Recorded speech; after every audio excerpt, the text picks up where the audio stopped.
Picture a sprawling driveway lined with century-old oak trees, their branches forming a grand, shadowy canopy.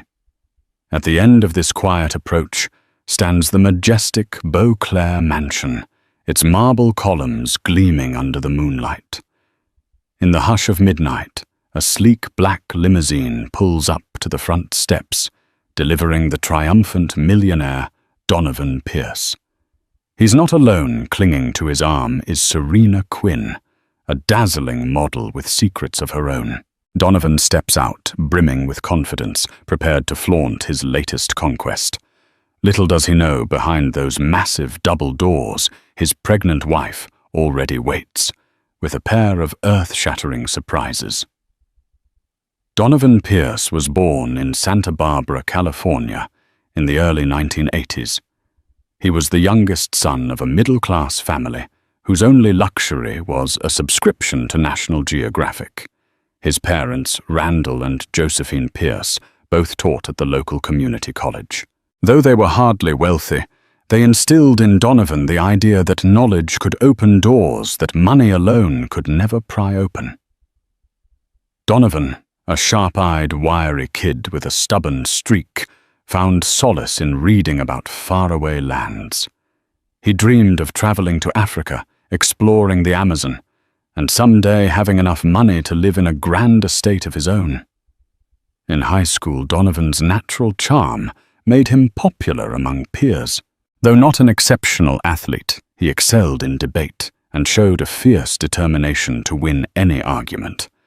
Teachers praised him for his intelligence and tenacity, but behind the confident demeanor lay an unsatisfied hunger.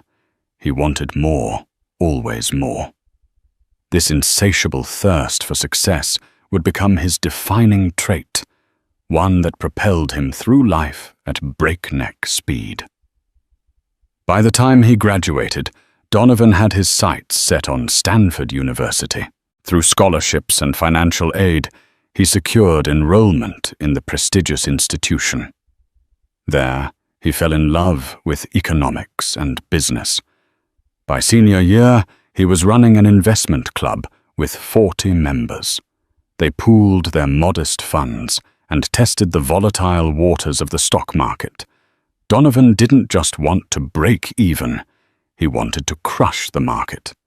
Armed with cunning strategies and long nights studying charts, he managed to bring their returns to remarkable heights. Word spread about his uncanny ability to see market trends before they became mainstream. Upon graduation, Donovan accepted a position at a well-known financial firm in New York. Only 22, he was already sitting in conference rooms with high-profile clients, including the likes of Warren Buffett's associates and other billionaires scouting fresh talent. Donovan took every opportunity he could to glean wisdom from these industry titans. His nights were spent with spreadsheets, analyzing stock movements, and his days were consumed by endless networking. Over the next decade, Donovan rose to prominence. He founded his own investment firm, Pierce Capital Management, and took his net worth from a humble few $1,000s to tens of millions, then hundreds of millions. Eventually, his name appeared on the covers of financial magazines. He became a recognized figure, invited to speak at conferences worldwide. Yet Donovan's ambition was boundless. He set his eyes on surpassing every record in the book and building a personal life that reflected his success. It was during this lofty ascent that he met Elizabeth Radcliffe, a descendant of old money. Elizabeth was a well-educated philanthropist, known for championing causes related to women's health. She was radiant in a quiet way, elegant, thoughtful, and with a moral compass that ran deeper than Donovan's relentless drive. Her mother, Caroline Radcliffe, was once part of a philanthropic circle involving the late Princess Diana, donating to charitable organizations across Europe. The Radcliffe heritage included a storied estate in the Hamptons and connections to aristocrats in England. Donovan was attracted to Elizabeth's poise and the air of dignity she carried wherever she went. Their relationship started gently long walks by the shoreline in East Hampton, quiet dinners at exclusive clubs, intellectual discussions about the future of finance and philanthropy. Before long, Donovan realized that Elizabeth wasn't just another accessory to be paraded around. She was a pillar of wisdom and stability, someone who kept him tethered to his humanity when greed tugged him off-center. The world watched in fascination when Donovan and Elizabeth wed in a grand ceremony at the Radcliffe family's estate. Media outlets splashed their pictures across the front pages, calling it the merger of new money and old world grace. In an unexpected twist of sincerity, Donovan's vows to Elizabeth were heartfelt. He promised to love, protect, and treasure her, never letting wealth overshadow his devotion to her and any future family they might have.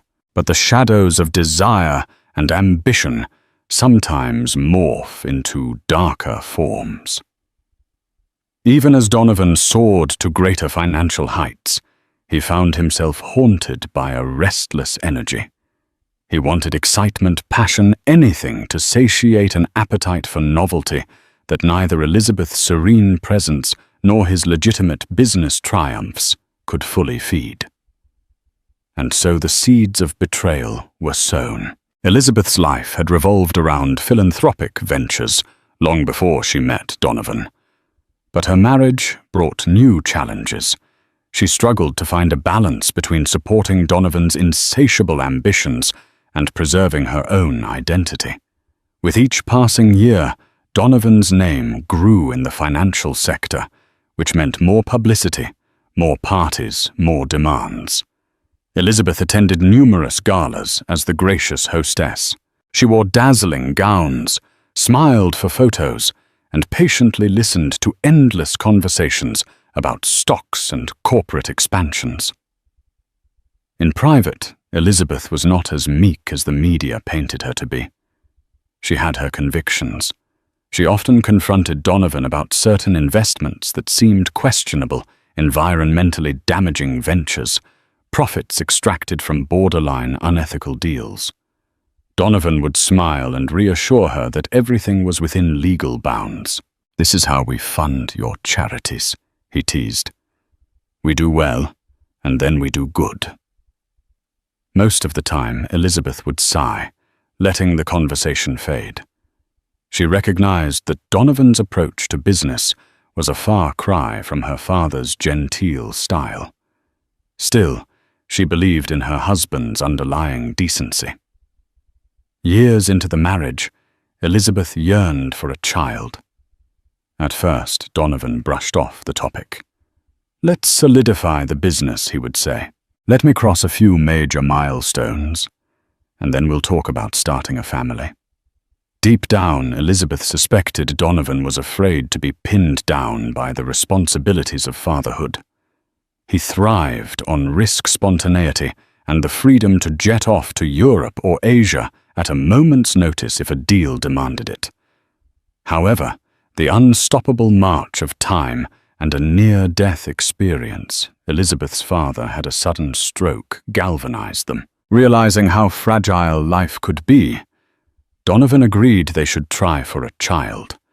In the following months, Elizabeth discovered she was pregnant, and the new reality thrilled her.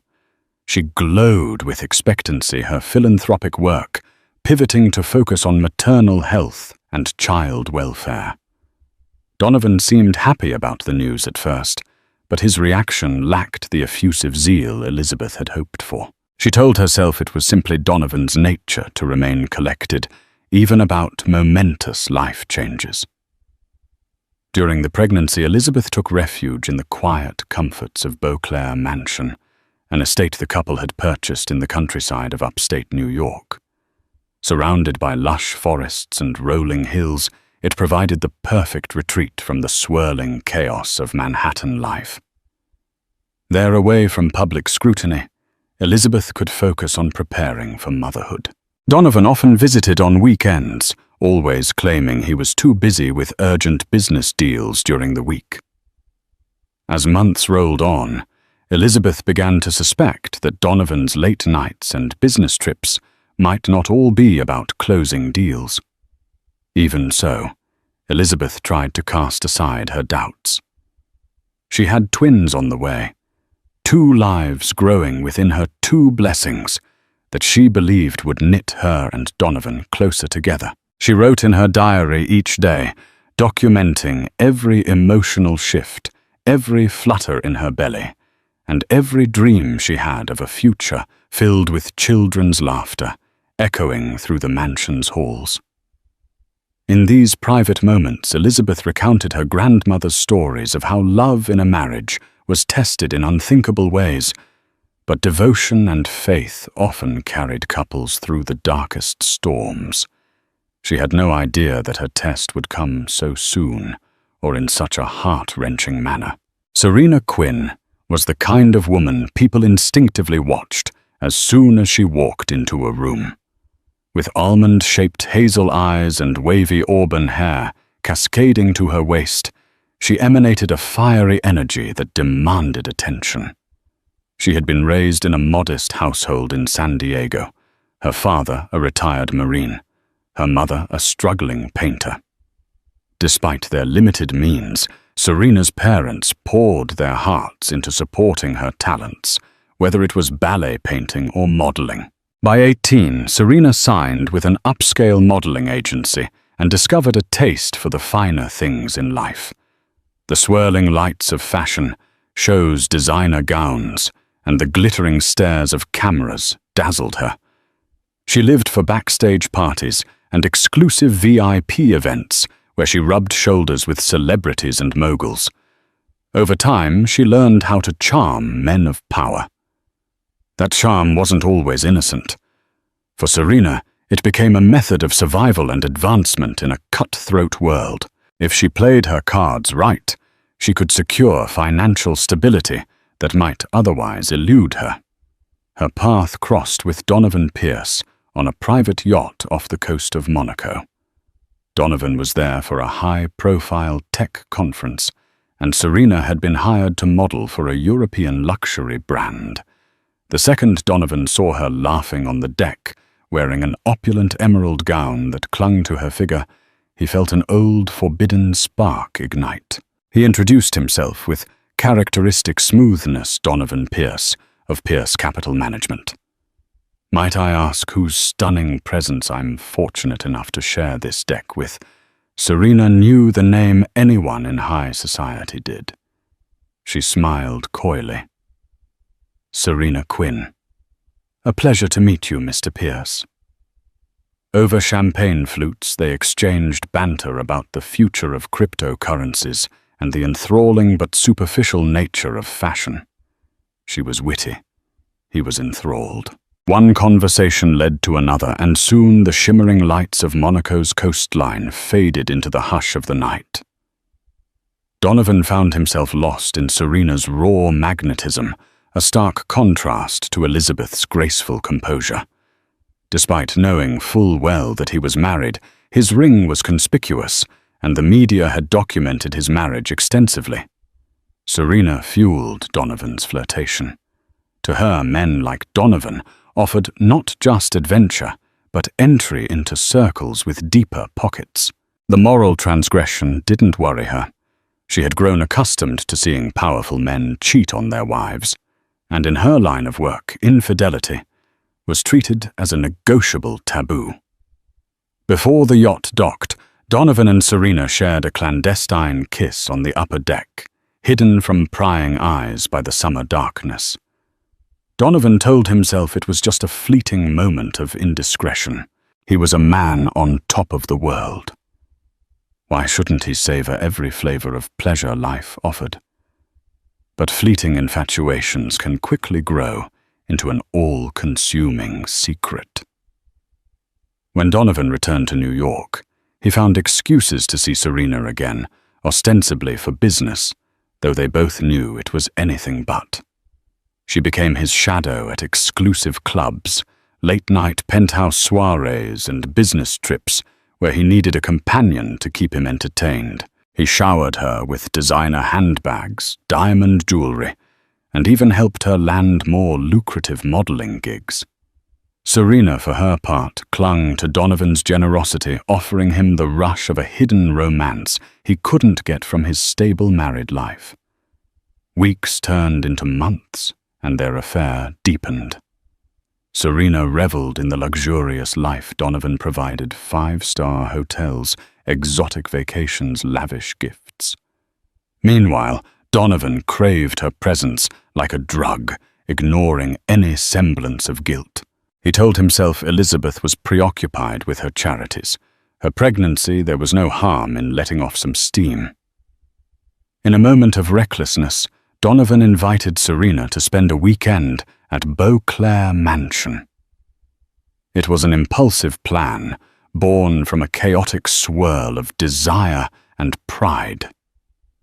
After all, Elizabeth was supposed to be spending those days in Manhattan for a friend's baby shower, or so Donovan believed. Little did he realize Elizabeth had cut her city trip short, too exhausted to endure the social rigmarole, and determined to relax in her own home.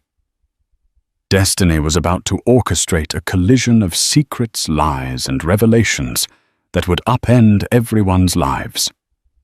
Under the silver glow of a crescent moon, Donovan's limousine glided up to Beauclair Mansion's gates. The estate's sweeping landscape looked hauntingly beautiful. Tall cypress trees swayed, and the ornate fountain at the entrance sparkled with watery moonbeams. Serena leaned against Donovan in the back seat, her manicured nails lightly tracing patterns on his arm. She giggled. "I can't believe you own all of this. It's like a castle from a fairy tale." "Wait until you see the inside," Donovan bragged. "Your jaw will drop." He had always wanted to show off Beauclair to Serena. It was one of his ultimate trophies, a testament to how far he'd climbed from his humble upbringing. He had told the chauffeur to arrive late, betting that the staff would be minimal at this hour. Normally, Elizabeth might have been at the mansion, but Donovan was confident she was in Manhattan until Monday. He anticipated a weekend of unrestrained passion and indulgence, free from prying eyes and moral repercussions. To ensure privacy, Donovan had earlier texted Mrs. Hathaway, Beauclair's long-standing housekeeper, telling her to take Sunday off. He explained that he had a private gathering with an important client. Mrs. Hathaway dutifully obeyed, leaving only a skeleton crew on night duty. Donovan had also given strict instructions to keep the gates closed and to remain out of sight unless summoned. Everything was orchestrated like a stage play, with Donovan as the star performer. However, Donovan's carefully crafted plan crumbled the moment the limousine approached the circular driveway. The grand double doors of the mansion swung open, and out stepped Elizabeth. Clearly pregnant, her usually gentle face etched with outrage. Her hand rested protectively on her belly, the fabric of her pale blue maternity dress fluttering in the night breeze. The overhead carriage lights illuminated her figure, making her look both ethereal and formidable. Donovan felt his breath catch in his throat. Confusion and dread erupted within him. For a moment, Serena was just as stupefied, her eyes darting between Donovan and the furious woman on the threshold. "Who is that?" she whispered sharply, though deep down she suspected the answer. No one spoke as the driver opened the door. Donovan stepped out first, feeling as though he were walking into a vortex of shame and disbelief. Elizabeth's voice finally cut through the silence. "So it's true," she hissed. "All the late nights, the secret phone calls, I tried to tell myself I was just being paranoid." Donovan opened his mouth but couldn't form words. Elizabeth's expression twisted a lethal mix of heartbreak and anger. Her gaze flicked to Serena, who also emerged from the limousine, her face partially hidden by large designer sunglasses she'd neglected to remove. For a second, Serena contemplated slinking back inside the car, but she was too frozen to move. Beneath the mansion's elegant facade, the entire world was about to unravel. Inside Beauclair's sweeping foyer, marbled floors gleamed under a chandelier of crystal teardrops. Donovan stood rooted near the grand staircase, Serena a few feet behind him, feeling acutely like an intruder. Elizabeth, with tears in her eyes, demanded answers. Her voice echoed off the polished surfaces, driving home the magnitude of this confrontation. "How long has this been going on?" she shouted, eyes locked on Donovan. "How many times have you lied to me?" Serena's gaze darted nervously. She cleared her throat and decided on an apology, but it sounded hollow even to her own ears. "I'm so sorry." I didn't realize Elizabeth cut her off. Didn't realize what exactly? That he has a wife? That I'm carrying his children? Her voice trembled with bitterness, and her hands pressed against her swollen belly. Donovan finally snapped out of his stupor. "Elizabeth!" He began stepping closer. "I didn't mean for any of this." She pulled away, tears shimmering on the brink. "Don't come near me." At that moment, thunder rumbled in the distance. It felt as though nature itself lamented the betrayal unfolding within Beauclair's walls. Donovan's mind churned, searching for a plausible explanation, an apology, a gesture that might quell the fury and heartbreak swirling through the foyer. Yet nothing he could say would excuse what he'd done. Behind him, Serena said softly, "I'll just get my things and go." She aimed for an exit strategy, hoping to salvage any shred of dignity. But Elizabeth wasn't done. "So you leave now, and what then? Another rendezvous in some penthouse next week? Another weekend in a mansion you both think you own?" She shot Donovan a look of pure venom. "You want to embarrass me in front of the entire world, Donovan, because the paparazzi will eat this alive. There's no hiding from it."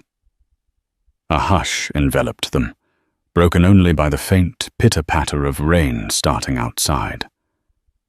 Serena gripped her handbag, panic in her eyes. Donovan realized in that instant the severity of his situation. A pregnant wife, a mistress, and a public image that could collapse under the weight of scandal. Before anyone could speak again, Elizabeth crumpled to her knees, a sharp cry escaping her lips. Donovan rushed to her side, alarmed. "Elizabeth!" he exclaimed. "What's wrong?" Her face contorted in pain, her arms instinctively encircling her belly. I think something's wrong with the babies." The sight of Elizabeth in apparent distress jolted Donovan's paternal instincts. He forgot about Serena, about the affair, about everything else. He scooped Elizabeth into his arms. "We need to get you to the hospital," he said, voice trembling. At his instruction, the still-present chauffeur quickly rearranged plans to drive to the nearest emergency room. By now, Serena was shaking, unsure if she should stay or slip out unnoticed. Ultimately, she followed them to the limousine perched uncomfortably in the back seat, while Donovan cradled Elizabeth. The ride felt like an eternity each second, thick with tension and fear. Never had Donovan felt so powerless. This was not a financial crisis he could fix with a quick injection of capital or a brilliant stock trade. He was on the brink of losing everything he claimed mattered to him, and possibly even losing the unborn children he had so carelessly taken for granted. They arrived at St. Bernardine's Medical Center in the dead of night, the doors of the emergency ward sliding open under harsh fluorescent lights. Nurses rushed Elizabeth into an examination room, Donovan trailing closely behind. He hovered by her side, watching with dread as monitors beeped and doctors administered IV lines. Serena lingered in the waiting area, hands clasped tightly, face pale. She felt starkly out of place. A nurse, noticing her anxious demeanor, whispered, Are you family? Serena shook her head, barely managing a polite smile. She took a seat, struggling with a mix of guilt, fear, and resentment. Resentment toward Donovan for putting her in this humiliating position. Guilt for playing a role in what might be a catastrophic medical emergency. Inside the examination room, the obstetrician delivered cautious news. Elizabeth was having contractions prematurely, possibly triggered by emotional stress. The babies were at risk if her blood pressure didn't stabilize soon. Donovan felt a crushing weight. This was the real consequence of his duplicity. Not just an angry spouse or a ruined social reputation, but the potential harm to innocent lives. With quiet efficiency, Elizabeth was transferred to a private room in the maternity wing. Donovan sat by her bedside, stroking her hand, feeling both helpless and regretful. He tried to speak to offer some comfort, but Elizabeth flinched away. Her eyes flickered with pain and betrayal. She was a woman who had given her heart, body, and trust to a man who'd taken all three for granted. Hours crawled by. The hospital's white corridors and antiseptic odor provided the backdrop for Donovan's introspection.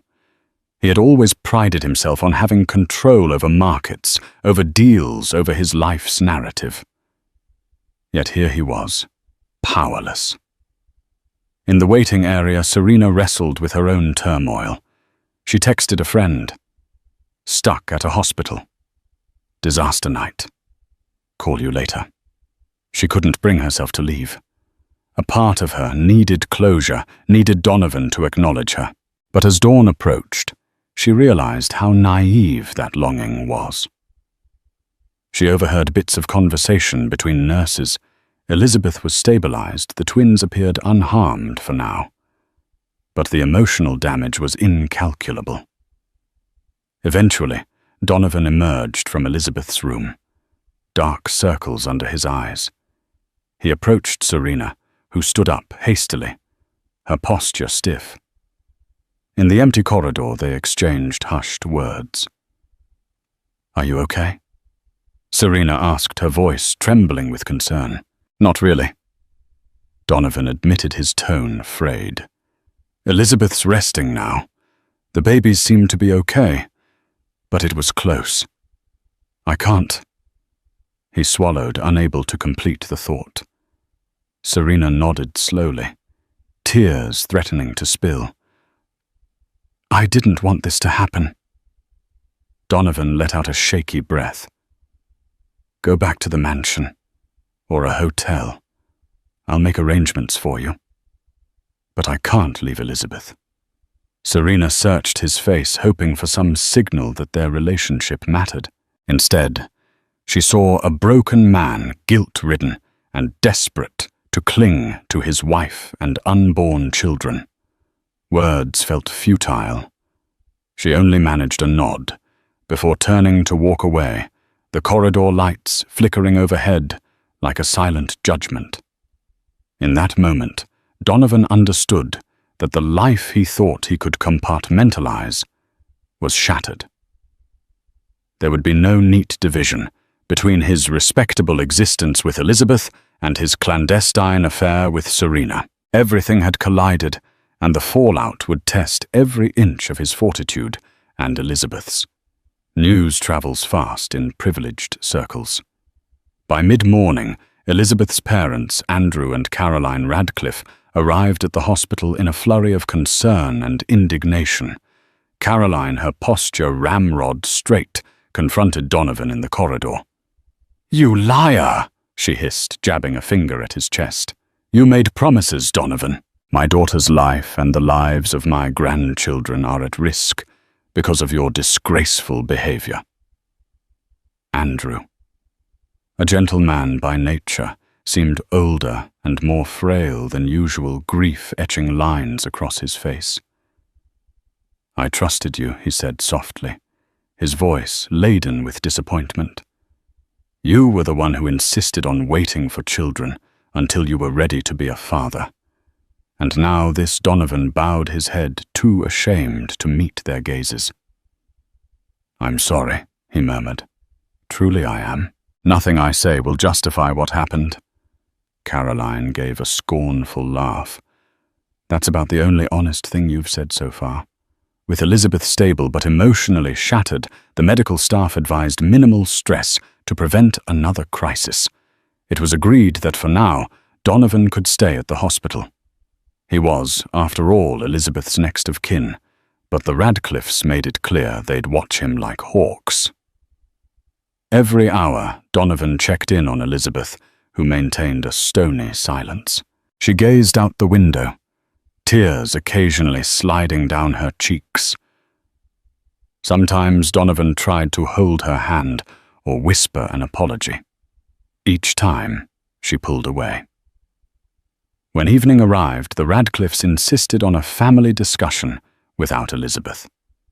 Donovan, Andrew, and Caroline convened in a small hospital cafeteria, the smell of coffee and antiseptic heavy in the air.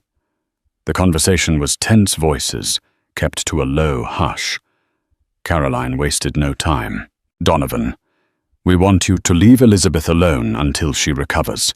You'll take care of her medical expenses, of course, but you're to stay away until she explicitly asks for you." "Understood." Donovan's mouth felt dry. "Elizabeth is my wife. I can't abandon her in the hospital." Andrew softened his tone. "We're not saying abandon her. We're saying give her space. Right now, your presence might be doing more harm than good." Caroline's eyes narrowed. "Who knows how many indiscretions you've had behind her back? As far as I'm concerned, you have a lot of explaining to do." "Yes," Andrew agreed. "And perhaps to a divorce lawyer as well." The word divorce lodged like a bullet in Donovan's chest. He'd never considered that Elizabeth might actually leave him and take the children with her. The possibility ripped open a chasm of fear. At that moment, Donovan realized how precarious his entire empire was. Losing Elizabeth didn't just mean losing the facade of a happy marriage. It could also mean losing the moral anchor that had partially legitimatized his high society persona. Without Elizabeth, Donovan Pierce was just another scheming, heartless tycoon with questionable ethics and no family to give him depth or redemption. "Please," he murmured, voice raw. "Don't talk of divorce yet. Let me do whatever it takes to earn her trust back." Caroline exhaled sharply. "That's up to Elizabeth. For now, respect her wishes. If she wants to see you, fine. If she doesn't, you'll keep away." Donovan nodded, too grief-stricken to argue. The only thing that mattered now was Elizabeth's health and the safety of the twins.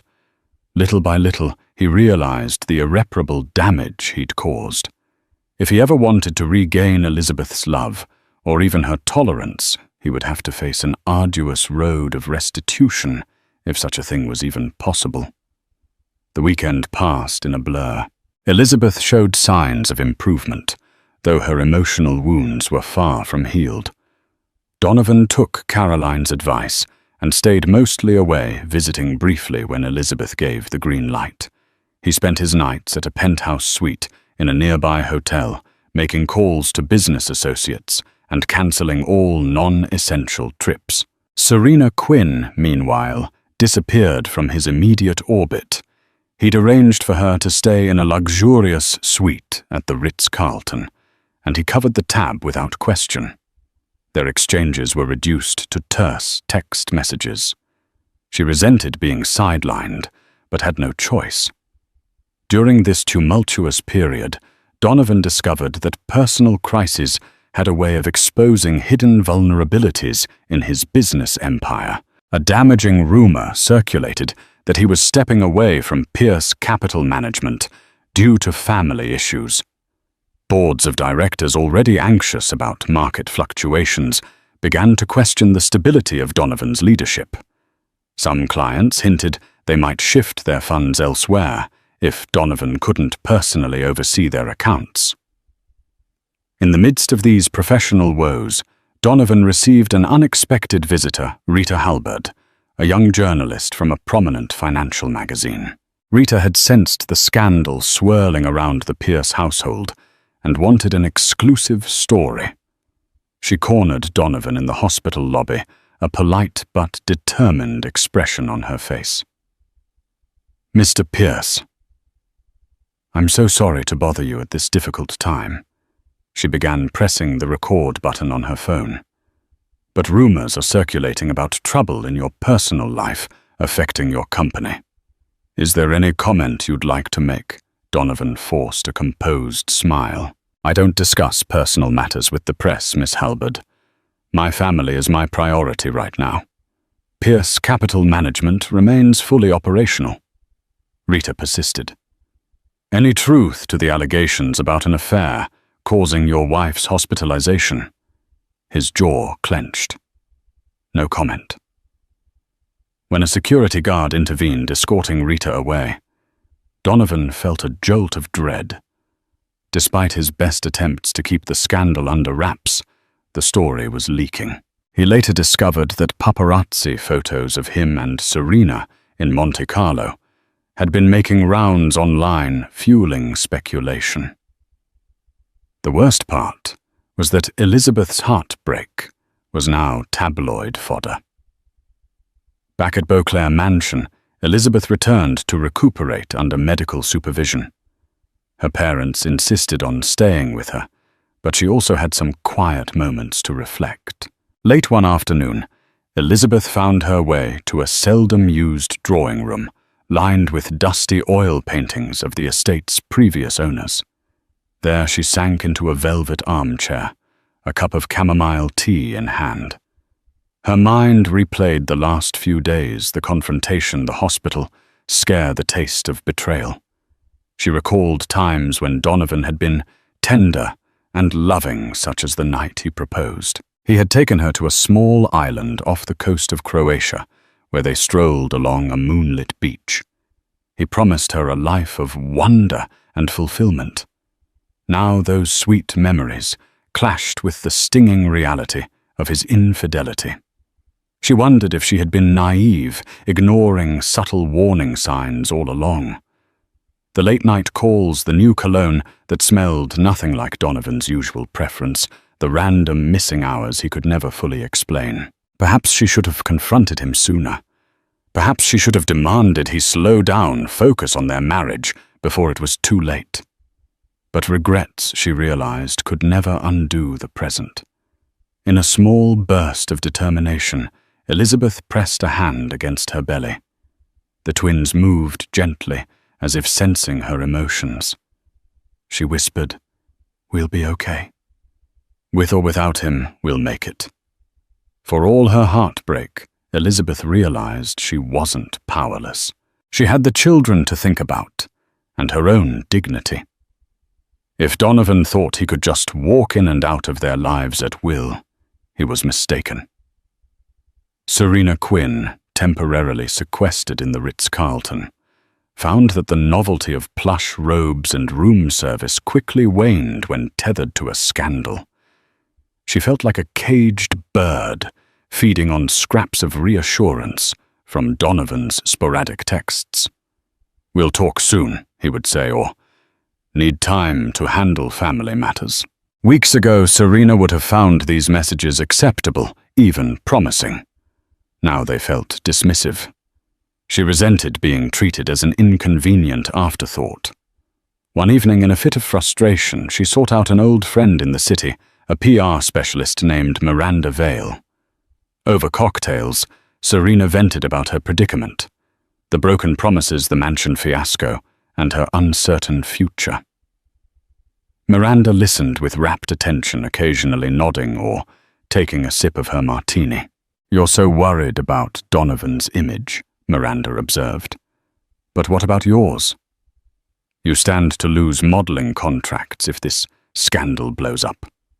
Or you might actually use it to your advantage if you play your cards right." Serena bristled. She wasn't looking to become some gossip sensation. Yet the suggestion swirled in her mind. How could she salvage her own life? Maybe even elevate her status from this mess. A few days later, Miranda set up a clandestine meeting with a tabloid journalist, Kevin Brown, who was offering top dollar for an exclusive interview from the other woman.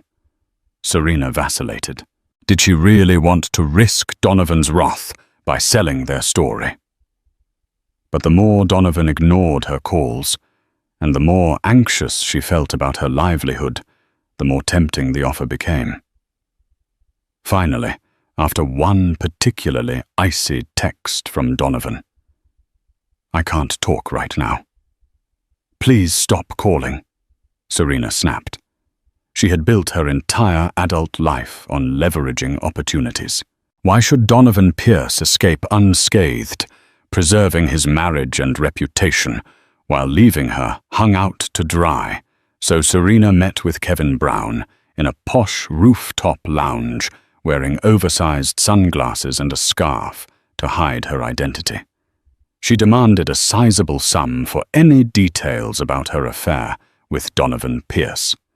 Kevin, practically salivating at the prospect of a sensational scoop, agreed. Over hours and multiple drinks, Serena spilled enough intimate details to fuel a front-page headline in every major tabloid. She revealed their first meeting in Monaco, the hush-hush texts, the gifts, the clandestine weekends. The only thing she kept vague was the fiasco at Beauclair Mansion. Some details, she reasoned, might prove too dangerous or humiliating if fully exposed. By the time she left, the weight on Serena's shoulders felt partially lifted. She knew the story would break soon, that Donovan would likely feel betrayed and furious. But she also knew she needed to watch out for her own interests.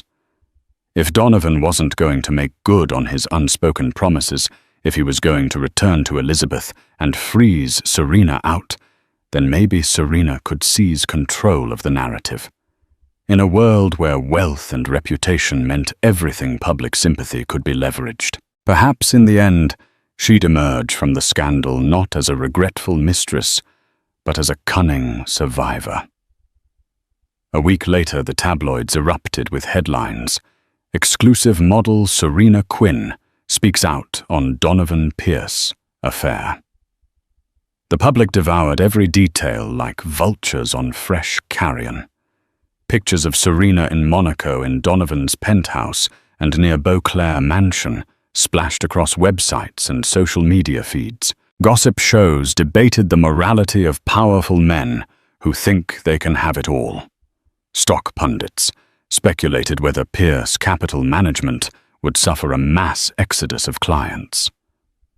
Donovan woke up to a flurry of panicked calls from business partners, lawyers, and friends. Fury coursed through him at Serena's betrayal. He drafted multiple messages to her, each more accusatory than the last. But he never pressed send.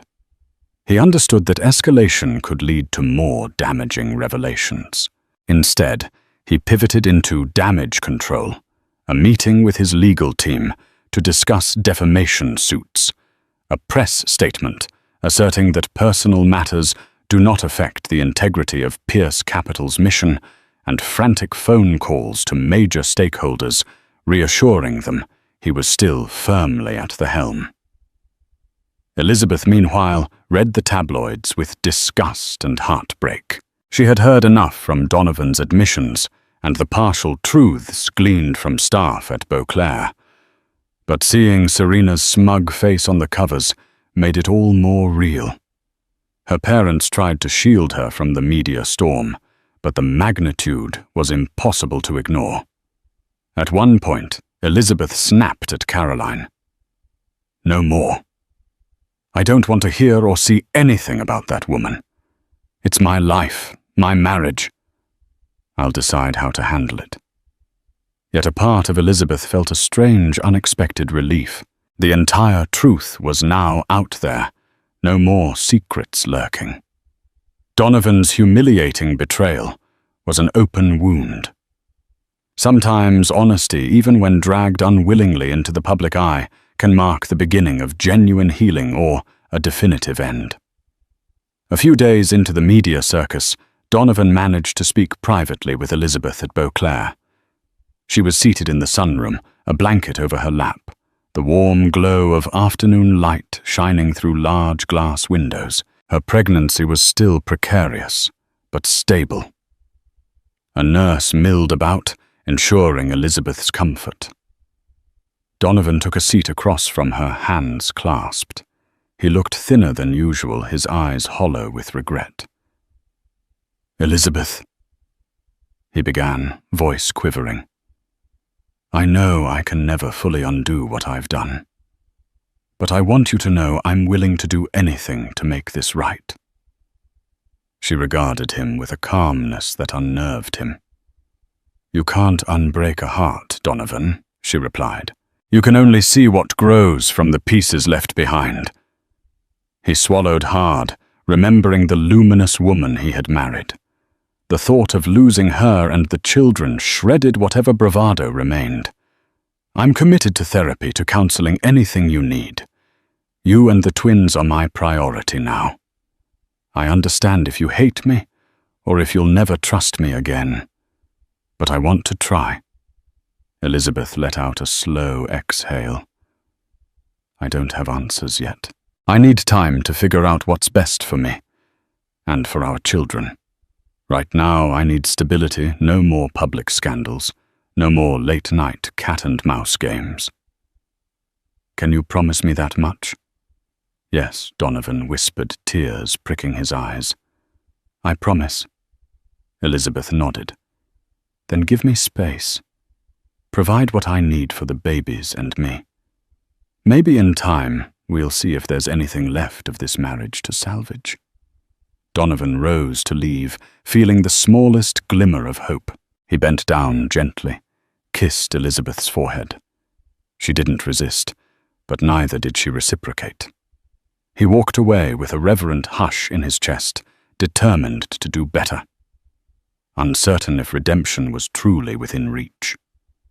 The next several months were a crucible of transformation for everyone involved. Elizabeth stayed at Beauclair Mansion, supported by private nurses and her parents. She meticulously prepared for the twins' arrival, reading parenting books, setting up a nursery, and confiding in a therapist recommended by her obstetrician. She recognized that despite Donovan's betrayal, her children deserved a father if he could prove worthy. Yet she also realized she was no longer the passive partner she might once have been. She contacted divorce lawyers, not as a definitive move, but as a precaution. Boundaries had to be drawn. Donovan embarked on a public apology tour, though not the typical kind with press conferences. Instead, he quietly reached out to key figures in his professional circle, explaining that he was going through a personal crisis and assuring them of his unwavering commitment to Pierce Capital. He donated a significant sum to maternal health charities, a gesture partly inspired by guilt, partly by a genuine desire to mend the harm. In a rare display of humility, he sought out a private counselor, a stepsister of a friend. Sessions were grueling, forcing him to confront his reckless impulses, his childhood insecurities, and the toxic pursuit of wealth as a balm for every emotion. He began to see that the same drive that made him a financial success had also corroded his personal life. Serena, meanwhile, found herself both famous and infamous. She was approached by multiple agencies to exploit her new celebrity, but serious brands viewed her as a liability. She capitalized on her notoriety by launching a line of low-tier beauty products, hawked relentlessly on social media.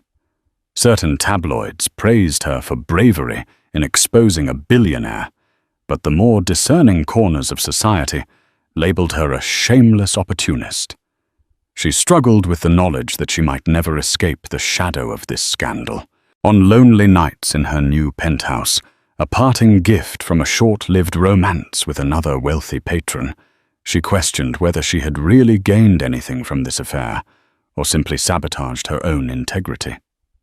As for the public, the scandal became old news once another sensational headline captured their short attention span: Donovan Pierce and Elizabeth Radcliffe. Pierce were yesterday's gossip replaced by new controversies. However, the financial world did not forget so quickly. Donovan faced extra scrutiny in every new venture. Some of his bolder clients grew leery, no longer seeing him as infallible. He moved carefully, treading water to maintain his empire's stability, while balancing the turbulent waters of his personal life. On a chilly December evening, months after the scandal first broke, Elizabeth went into labor. The staff at Beauclair hustled, calling the doctor and preparing to take her to the hospital. Donovan, who was in Manhattan finalizing a major business deal, was alerted immediately. Without hesitation, he dropped everything. He had a private helicopter on standby for emergencies, and this was certainly one. Within an hour, Donovan arrived at the hospital breathless and terrified. He found Elizabeth already in the delivery room, her face contorted with pain, her parents at her side. She spotted Donovan, and a fleeting look of relief crossed her features before another contraction seized her. All through the grueling hours, Donovan held Elizabeth's hand. Each time she cried out, he whispered words of encouragement, telling her how strong she was, how close they were to finally holding their children. If she bore any lingering resentment, it was eclipsed by the primal, overwhelming task of giving birth. At precisely 2:14 a.m., the first baby emerged a boy, with tiny flailing limbs and a robust cry. The doctor smiled. "He's healthy," she announced, placing the newborn on Elizabeth's chest. A minute later, his twin sister followed, smaller, but equally vocal about her entrance into the world. Donovan was unable to contain his tears as he beheld his children for the first time. He kissed Elizabeth's forehead, flooding with gratitude, regret, and awe all at once. Elizabeth turned to look at him, tears in her own eyes, and gave a single nod of acknowledgement. It was too soon to say if forgiveness was in the cards, but at that moment they were bound by the pure miracle of these new lives. In the weeks following the twins' birth, a cautious détente settled over Beauclair Mansion. Elizabeth allowed Donovan to stay in a guest suite. He took paternal leave from Pierce Capital, focusing on midnight feedings, diaper changes, and singing lullabies. The cracks in their relationship remained, but caring for their infants forged a tenuous bridge. The twins, named Alexander and Amelia, became the center of everyone's world. Donovan discovered that holding these fragile beings in his arms gave him a sense of purpose far beyond financial gain. Some nights he'd find Elizabeth gazing at him, a flicker of surprise in her eyes at how dedicated a father he'd become. Other nights, tensions rose particularly when the memory of his betrayal loomed. But the babies acted as a balm, reminding both parents that they had two tiny reasons to try. Elizabeth's parents helped, but eventually they returned to their own estate, trusting that Elizabeth was strong enough now to stand on her own. A wave of quiet negotiations began between Elizabeth's legal team and Donovan's lawyers' discussions about trusts for the children, potential separation agreements, property, settlements. Yet Elizabeth remained non-committal about a final decision. She sought more clarity on Donovan's sincerity before making her choice. At times, Donovan found himself on the edge of losing patience. He wanted redemption, wanted Elizabeth to declare that they could fully reconcile. But each time he felt that eagerness, he reminded himself that trust once shattered cannot be hastily mended. He forced himself to give Elizabeth space to keep proving day by day that he could be the man she and their children deserved. And so life took on a quiet rhythm. Nighttime feedings under the mansion's vaulted ceilings, squeals of newborn laughter in the morning, and guarded conversations in the afternoon. Donovan learned that fatherhood wasn't just a new label, it was an all-consuming transformative role. And Elizabeth, for all her heartbreak, found moments of solace watching Donovan cradle their infants, singing lullabies in a soft, unsteady voice she'd never heard from him before. Winter gradually yielded to spring, bringing fresh growth to Beauclair's gardens. Sunlight filtered through newly budded branches, and the estate's fountain sparkled under warmer skies. The twins reached 3 months old, their personalities beginning to blossom. Alexander was feisty, always squirming, while Amelia was calmer, observing the world with large, curious eyes. One afternoon, after putting the twins down for a nap, Donovan and Elizabeth found themselves alone in the mansion's reading room. The subdued light cast gentle shadows on the library shelves. It was the first time in weeks they'd had a private moment uninterrupted by crying babies or house staff. Elizabeth studied Donovan for a long moment. "I've seen a change in you," she said quietly. He felt his chest tighten. "I've never been more serious about anything. These months with the twins with you, they've shown me what really matters." Elizabeth pressed her lips together, tears threatening to surface. "I don't trust you fully yet," she admitted, voice trembling. "But I see you trying. And I care that our children have a real family." Donovan reached for her hand. She allowed him to take it this time, though her grip was tentative.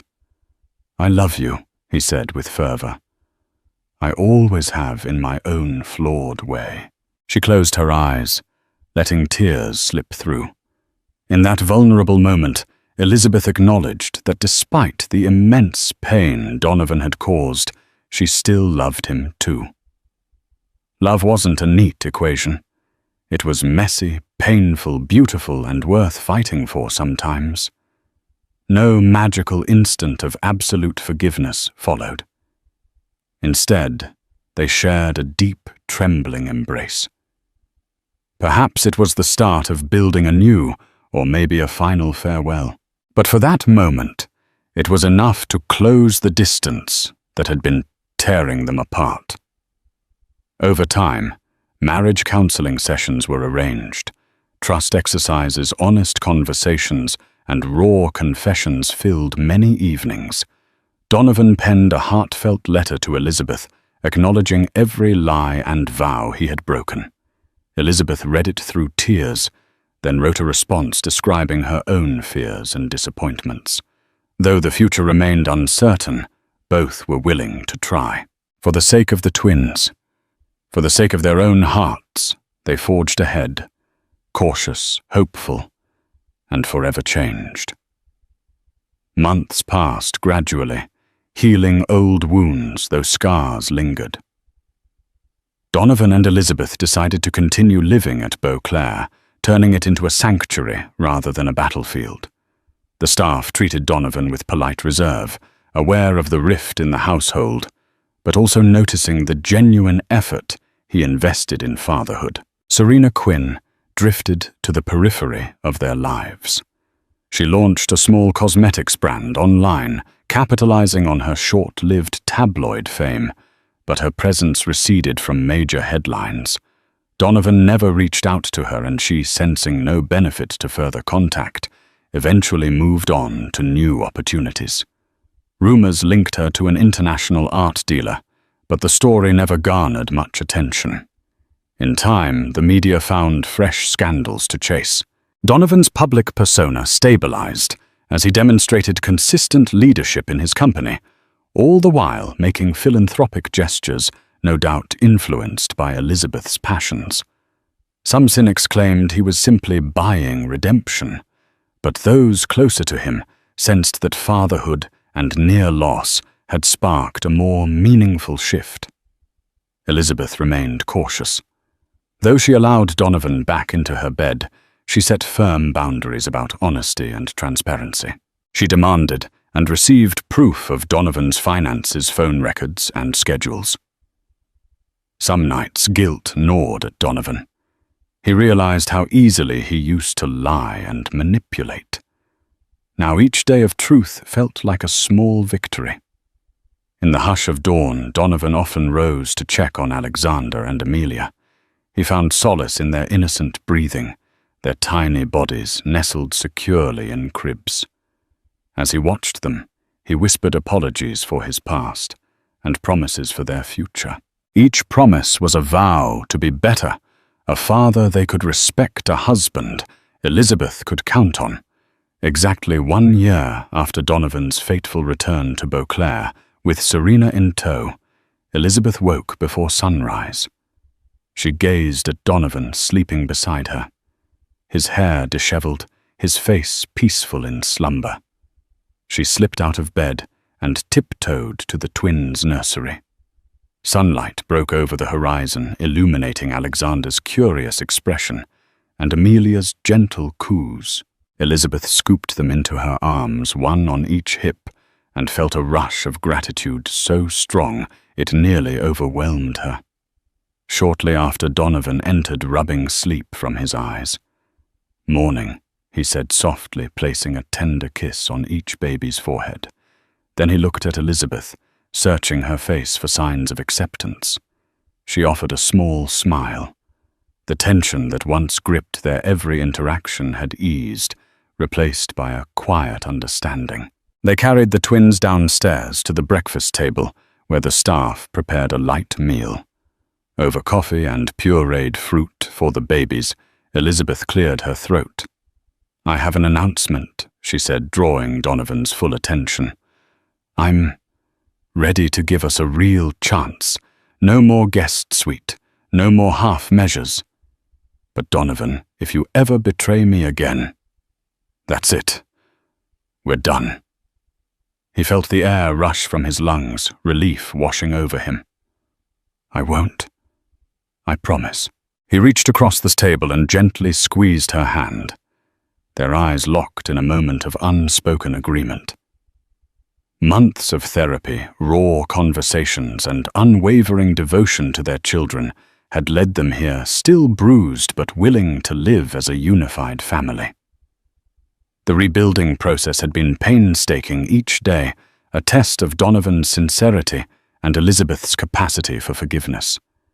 In that single instant, they both chose hope over resentment, a future over a fractured past. From the brink of a devastating split to a fragile but genuine renewal, Donovan and Elizabeth's journey reminds us that no life is beyond repair, even in the face of betrayal, heartbreak, and public scandal. Sometimes the hardest lessons come wrapped in pain and regret, but it's how we grow from them that truly defines our story. Through newborn cries and sleepless nights, they discovered a new depth of love and unity, proving that second chances, while never guaranteed, can blossom if nurtured with honesty and perseverance.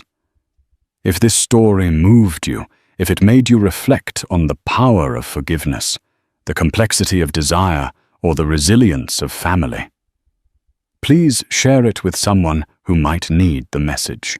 Don't forget to like, comment, and subscribe to our channel for more compelling stories that shine a light on the raw, dramatic twists of life. After all, every life holds a chapter that can inspire someone else's healing. They say every marriage has its secrets, some small enough to slip under the radar, others large enough to crack the very foundations of trust. But what if the secret is discovered in the most unforgiving spotlight of all, a crowded upscale restaurant? And what if, at the exact moment, a wife learns about her husband's betrayal? She's carrying his child, unsure whether to expose him, protect him, or destroy everything in one impulsive move. This story follows the meteoric rise and catastrophic fall of Derek Harrington, a man who had it all until one dinner turned his world into a firestorm of scandal and investigation. Derek Harrington had always exuded a confidence that verged on arrogance. He was the type of man people noticed in a room, tall, well-groomed, with an intense gaze that made you think he saw your secrets before you even decided to trust him. At 37, he was already heading one of the fastest-growing private tech investment firms in the country. Harrington Ventures nestled in the heart of New York City. Many had whispered comparisons. He could be the next Elon Musk, or he's aiming to dethrone Bill Gates in philanthropic efforts. Of course, those comparisons were mostly hot air in the media, but Derek ate them up like candy and fueled his ambition further.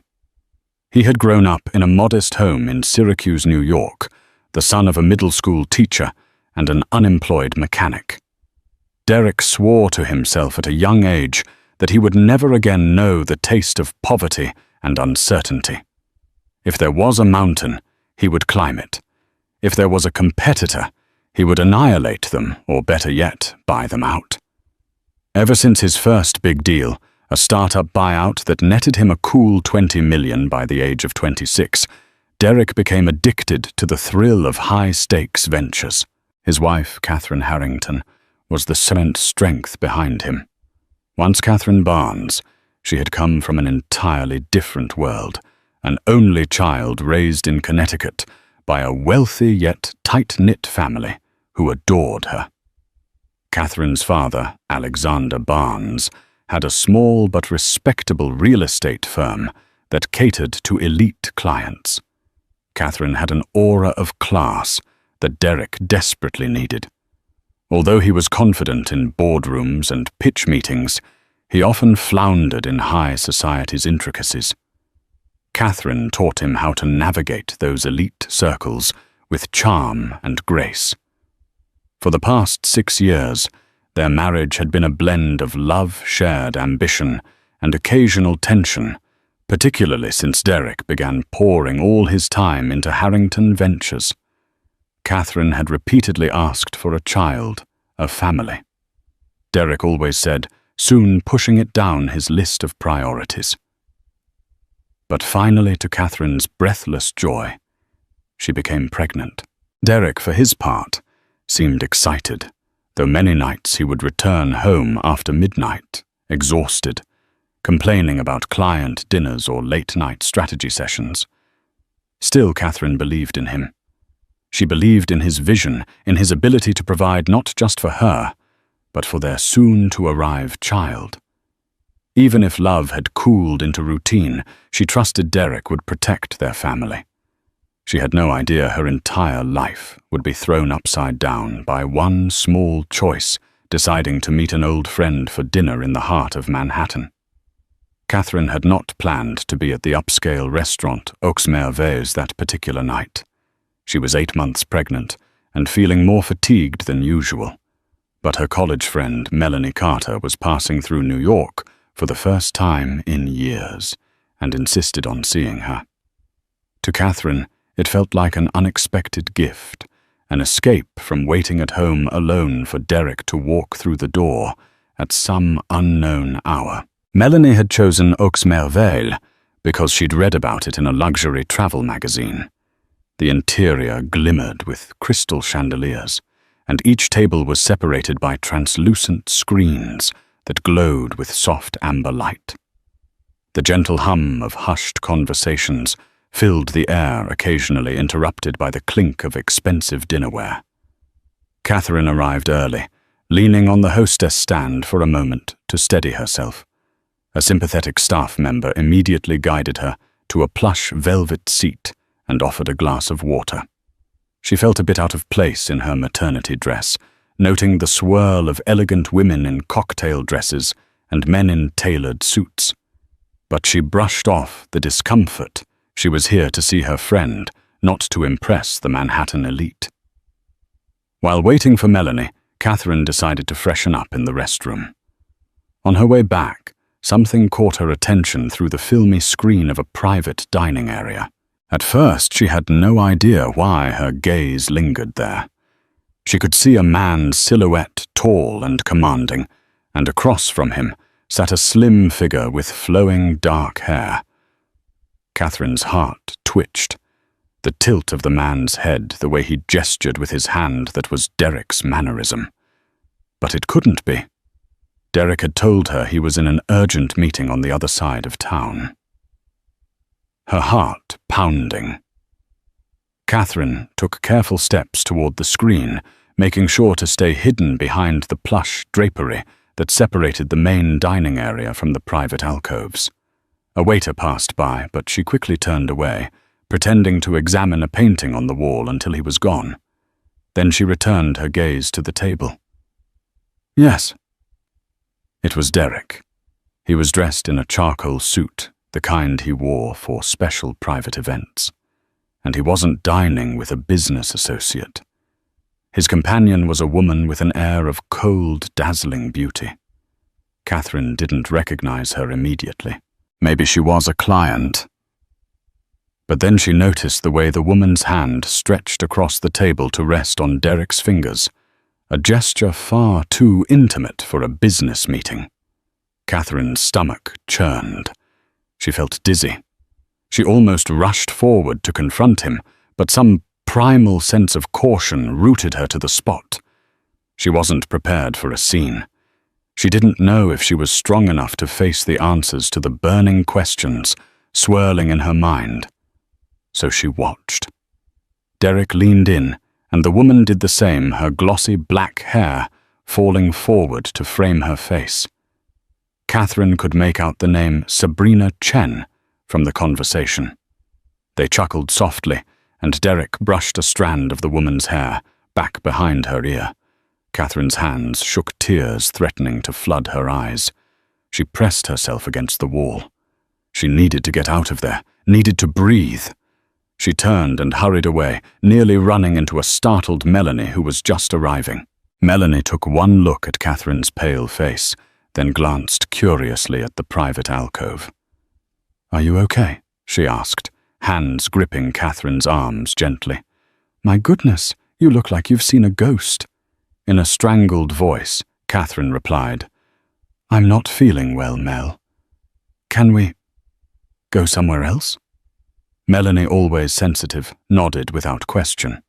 She guided Catherine outside, hailed a taxi, and insisted they go back to Catherine's penthouse so she could rest. Catherine murmured something about not wanting to be alone, about needing to talk. Once in the taxi, she told Melanie everything, that Derek was there with another woman, clearly more than a business associate. Her friend listened, anger flaming in her eyes. "You need to confront him," Melanie said. "He can't get away with this, especially now when you're about to have his child." But Catherine felt paralyzed. Her mind spun with a million scenarios, none of them good. She wanted the safety of denial, to pretend she didn't witness the betrayal. But she also wanted the raw truth. By the time they reached her penthouse, she had made a decision she would wait for Derek to come home. He would have to look her in the eye and explain. Night stretched on with excruciating slowness. Melanie offered to stay, but Catherine insisted she'd manage. She needed to confront her husband alone. So Melanie left with repeated promises that Catherine call her for any reason, day or night. The apartment felt cavernous once Catherine was alone. Her baby kicked inside her as if sensing her mother's distress. Sometime near midnight, Catherine dozed off on the living room couch, still in her maternity dress and heels, phone clutched in her trembling hand. She awoke to the click of the front door. Derek stepped in laptop bag over his shoulder tie, slightly loosened. He paused when he saw her lying on the couch in the dim light. "You're still awake?" he asked, crossing the room to place a kiss on her forehead. His breath smelled faintly of wine. Catherine recoiled, the sting of his betrayal fresh in her mind. She struggled to compose herself, but emotion burst forth. "Where were you?" Derek froze, obviously caught off guard by her accusatory tone. "I told you I had a meeting." "Don't lie," Catherine shouted. "I saw you, Derek. I saw you at Aux Merveilles with some woman named Sabrina Chen. You were touching her hair." She choked on the words, tears forming again. Derek's face went pale, then hardened with defiance. You were spying on me. Catherine, what were you doing there? Having dinner with a friend, she shot back. But that's not the point. Don't try to twist this around. Just tell me the truth. He ran a hand through his hair, pacing. She's just a client. Nothing more. The hair thing, it was just a friendly gesture. You know how these international investors can be. They appreciate closeness, personal connections. She's considering a large investment in Harrington Ventures. Catherine stared at him, heart twisting with disbelief. I'm not a child, Derek. I know what I saw. That was no casual client dinner. He let out a breath, lips pressed together. Okay. We're close. But it's complicated. Sabrina has connections with major stakeholders in Asia. She expects a certain rapport. If I don't keep her happy, we could lose a multi-million-dollar deal. So you're sleeping with her to make her invest. Catherine's voice trembled with fury and despair. It's not that simple, Derek said. But he didn't deny it. This is business, Catherine. And it's not... It's not what you think. Yes, she's flirtatious. Maybe I crossed a line, but it's for the company, for our future. Catherine stood, a surge of anger giving her strength, even in her pregnant state. Our future, our child's future, this is how you plan to secure it, by betraying me. Derek's eyes flickered with guilt. But then he hardened again. You don't understand the pressure I'm under. Harrington Ventures is on the verge of a major breakthrough. A single large investment could catapult us into the realm of industry giants. I can't afford to let moral qualms hold me back. Catherine felt as if the floor were dropping out from beneath her. She recognized Derek's ambition had always been borderline obsessive. But hearing him admit he'd compromised their marriage, the very sanctity of their relationship just for a deal, she had no words. A wave of exhaustion crashed over her, mingled with heartbreak. Get out, she finally managed, voice weak yet resolute. Catherine. He started. She turned away. Sleep in the guest room. I can't even look at you right now. He opened his mouth to argue, then thought better of it. Silent, he retreated to the guest bedroom, leaving Catherine to collapse onto the couch in tears. As she drifted in a half-conscious state of heartbreak, a single question throbbed in her mind. How could he do this to us? Sunlight spilled through the floor-to-ceiling windows of the penthouse, stirring Catherine from a fitful sleep. She sat up, her body aching from the night spent on the couch. She half expected Derek to appear with an apology or at least an explanation better than it's for the deal. But the apartment was silent. A check of the guest room revealed he was gone. No note, no text. Only the faint smell of his cologne in the hallway. Catherine felt bitterness coil inside her like a snake. Had he left for work as though nothing had happened? Trying to compose herself, she went about her morning routine, feeding their fluffy grey cat Winston, who circled her legs anxiously, making a cup of tea, gazing out at the city skyline. But none of it soothed her. Her phone buzzed with a message from Melanie. She simply texted, "I'm here for you," followed by a heart emoji.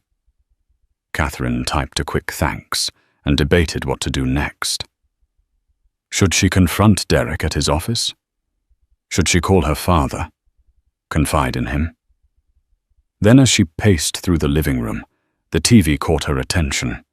A news ticker scrolled across the bottom, and the anchor's solemn voice filled the silence. Ongoing investigation into potential insider trading and financial misconduct at Harrington Ventures. Derek Harrington's office has not yet released a statement, but sources say Officials from the SEC are looking into suspicious activity. Catherine fumbled for the remote and turned up the volume. Her heart pounded with alarm. Investigation insider trading. This was the first she'd heard of anything official. The anchor went on. Harrington Ventures soared to prominence in the last few years, drawing comparisons to major tech moguls like Elon Musk and Bill Gates. But now regulators question whether certain investment gains came from illicitly obtained information. Derek Harrington was spotted at a private dinner last night with an unidentified associate, leading to speculation on whether this meeting is connected to the alleged misconduct. In that moment, Catherine felt a strange mixture of shock and vindication. She remembered the hush of Oxmervale, the private table Derek's murmured conversation with Sabrina Chen. Was this the reason for that meeting? She grabbed her phone and scrolled through financial news sites. All of them were erupting with the story. Harrington Ventures under siege. One headline read, "Inside the SEC probe teased another." She found nothing that concretely linked Sabrina Chen to the scandal, only rumors that Derek was meeting with someone who might hold the key to hush money or secret deals. Anxiety clawed at Catherine's stomach. This was beyond a marital betrayal. It might be a legal catastrophe. She needed answers. She dialed Derek's cell, but it went straight to voicemail. Her next thought was to contact his assistant, the ever-efficient Amanda Wu, who always picked up or responded promptly. But even Amanda's phone rang until voicemail kicked in. Fearing the worst, Catherine decided to put aside her heartbreak for a moment and do what she could to protect her family. She reached for her coat and bag, then headed out the door, determined to confront Derek at his office if necessary. The offices of Harrington Ventures occupied the 20th through 22nd floors of a gleaming steel and glass tower in Midtown. When Catherine arrived, the usual bustle in the lobby was replaced by a tense hush. Small clusters of employees whispered, casting anxious glances toward a row of men in dark suits who were busy rifling through documents and laptops. It was clear the investigation was well underway. Catherine stepped off the elevator on the 22nd floor, where Derek's corner office overlooked the city. She braced herself for the sight of more investigators. Instead, she found the reception area swarming with them. She approached a stern-faced man, flipping through files. "Excuse me, I'm Catherine Harrington. I need to see my husband." He regarded her warily. "Do you have an appointment?" She almost laughed at the absurdity. "Appointment, I'm his wife. Is Derek in his office?" The man jerked his head toward a closed door. "He's in a meeting with the SEC officials and his legal team. Best if you wait." Catherine felt her patience slip. "I'm not waiting," she said firmly. Without another glance, she marched to Derek's office door and turned the handle. Locked. She knocked, ignoring the mutterings of the investigators behind her. After an agonizing minute, the door swung open, revealing Derek's lawyer. A slim woman in a sharp navy suit, a phone pressed to her ear. She looked Catherine up and down. "Mrs. Harrington." "We're in the middle of something." Derek's voice cut through. "Let her in." The lawyer stepped aside, and Catherine entered the office. Derek stood at his desk, arms folded, face drawn and tired. Two men in dark suits sat in chairs across from him, notes scattered on the table. They regarded Catherine neutrally before turning back to Derek. "We'll give you a moment," one of the men said, as they gathered up their documents and stepped out. An awkward hush fell. Catherine closed the door behind them. For a heartbeat, she and Derek just stared at each other, the memory of last night's argument hanging between them. His eyes flickered with guilt concern, And something else may be relief. Catherine. He began running a hand over his face. I was going to call you once this settled. Her anger reignited at his dismissive tone. Settled, Derek. You're under investigation by the SEC. This isn't a small pothole in the road. The news is everywhere. He sighed. Look, I can't say much right now. It's an internal matter, and our lawyers say we should cooperate, but keep quiet publicly. There have been rumors of insider trading, but it's a misunderstanding. We're sorting it out. A misunderstanding, Catherine repeated.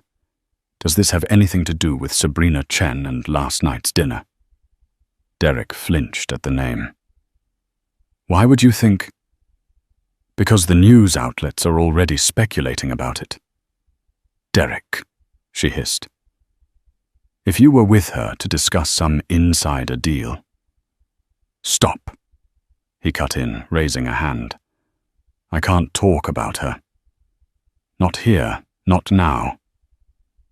Let's just say I have things under control. Catherine couldn't believe what she was hearing. Under control? Derek, the entire office is crawling with investigators. I can't even reach your assistant. Amanda was told not to talk to anyone without the lawyers present, Derek said tightly. She's in a conference room with them now. This is standard procedure. Standard procedure, Catherine echoed, her voice faint with incredulity. How far does this go, Derek?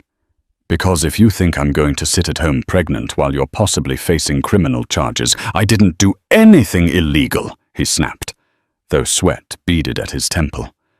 Sabrina, it's complicated. She brought me some stock tips about a company we were considering investing in. She claimed she had reliable leads. You used them. Catherine pressed her heart, pounding. He swallowed. Not exactly. I just moved some assets around. I didn't know it would be considered insider information. She told me it was her own research, that it was legit. I never expected the SEC to come knocking. Catherine's mind reeled. So he had used Sabrina's tips, likely crossing a line into illegal territory. She stared at him, struggling to reconcile the charismatic man she fell in love with, the father of her unborn child, with this desperate figure in front of her. Finally, she said, What do you want from me? Derek. He looked pained. I need you to trust me. I'm meeting with Sabrina this afternoon to clarify things. She owes me an explanation. If she fed me illegal tips, it's on her.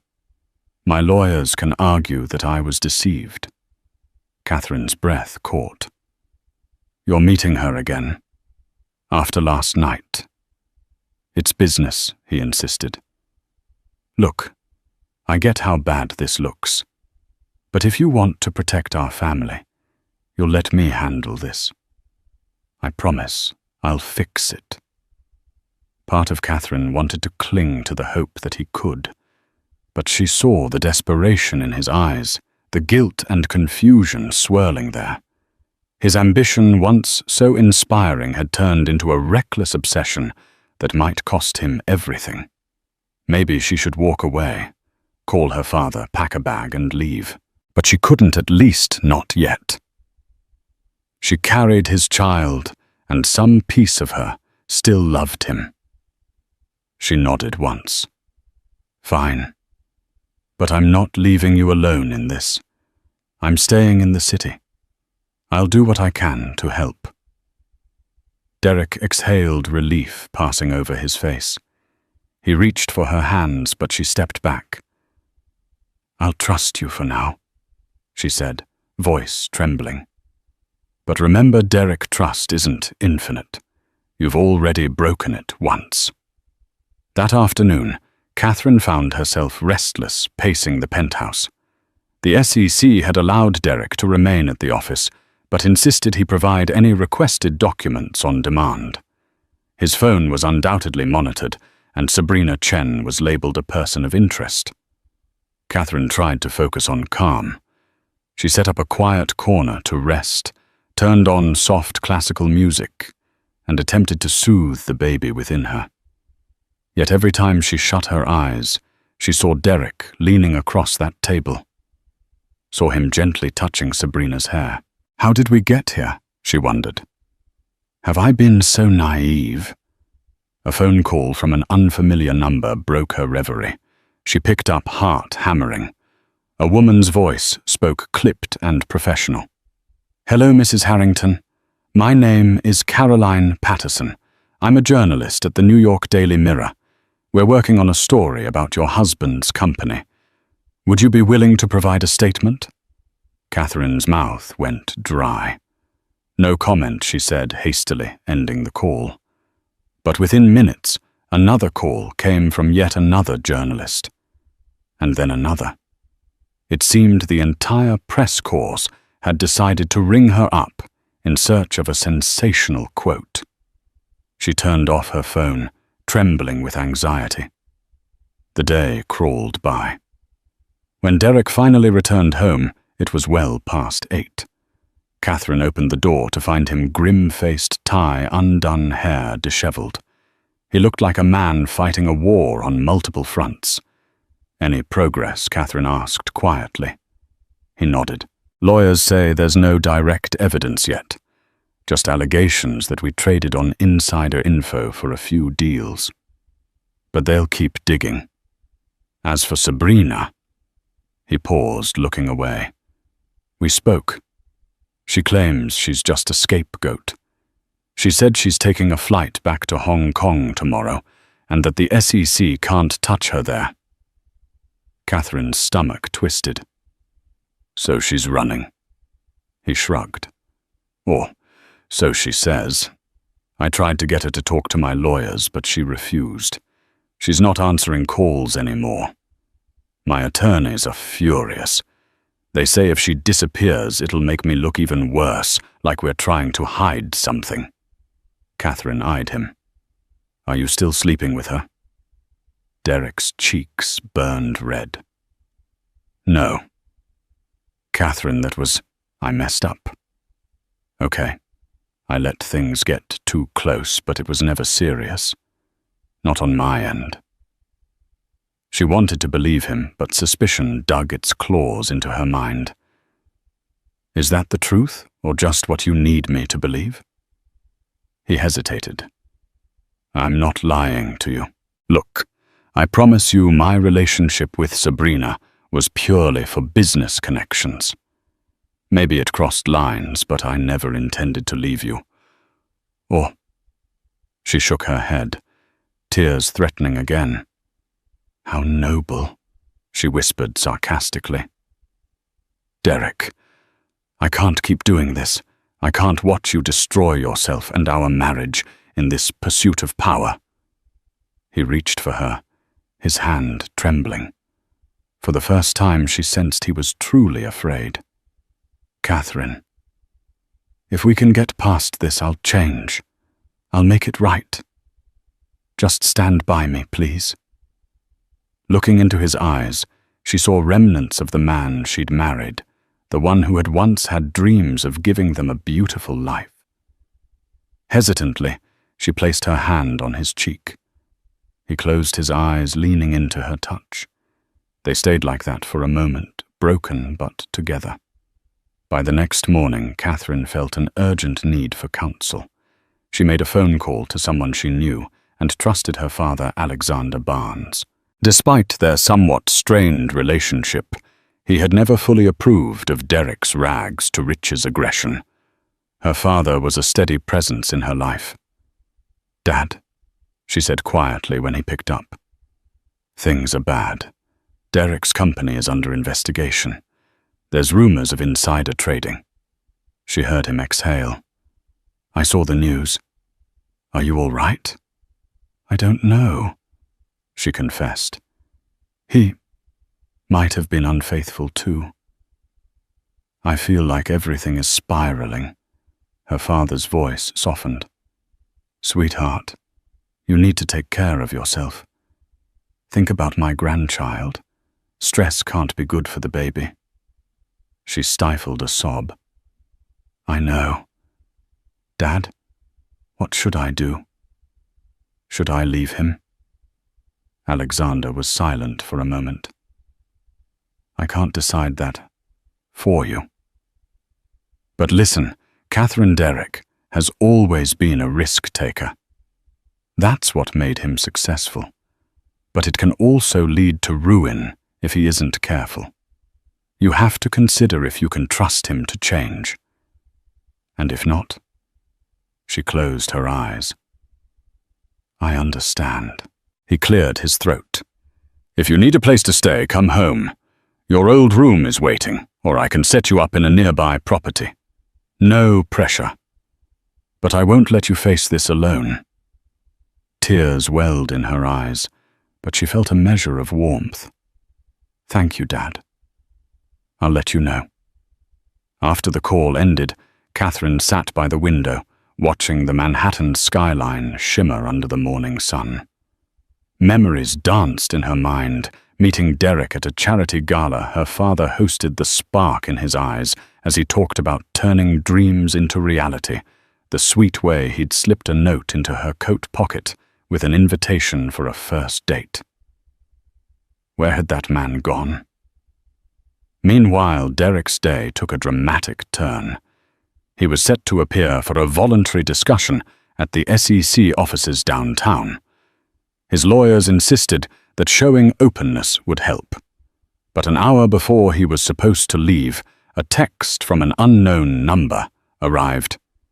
Meet me at the Park Regency Hotel room, T02. Urgent. Sabrina. His heart pounded. Why would Sabrina risk contacting him now, especially if she was supposedly leaving the country? He showed the text to his head lawyer, Edward Langley, who frowned. That's ill-advised. She's already under suspicion. Derek frowned. But if she has evidence to exonerate me or some angle we can use, it could save the company. Langley shook his head. We can't stop you from going, but this is dangerous. If the SEC finds out, they might interpret it as conspiracy. You should consider letting me or one of the associates go with you. But Derek shook his head. She might not talk if there's a lawyer present. I'll go alone, but I'll record everything. Langley frowned more deeply. Just be careful, and whatever you do, don't offer her money or anything that can be interpreted as bribery. Derek nodded grimly. He texted Sabrina back. I'll be there in 30 minutes. Then he instructed his driver to head to the Park Regency. Anxiety prickled his skin as he imagined the worst. A sting operation, a setup by the SEC, or even blackmail from Sabrina herself.